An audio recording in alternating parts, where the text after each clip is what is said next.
আসসালামু আলাইকুম রহমতুল্লাহি বারাকাতু। প্রিয় মুসলিম ভাই বোনেরা, সবাই কেমন আছেন? আশা করি আল্লাহর রহমতে সবাই ভালো আছেন। আপনাদের সামনে নতুন আরেকটি ভিডিও নিয়ে উপস্থিত হয়েছি। এই ভিডিওর মধ্যে আপনাদেরকে আমরা জানাতে চাই, রাসূলুল্লাহ সাল্লাল্লাহু আলাইহি সাল্লাম নামাজের শেষে সালাম ফেরানোর পরে কি দোয়াগুলো পাঠ করতেন।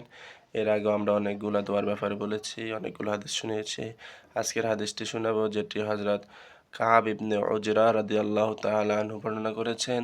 তিনি বলেন, ক্বালা রাসূলুল্লাহ সাল্লাল্লাহু আলাইহি ওয়াসাল্লাম মুআক্কিবাতুন লা ইয়াখিবু قائلهن أو فاعلهن دبور كل صلاة مكتوبة 33 تسبيحة و33 تحميدة و34 تكبيرة।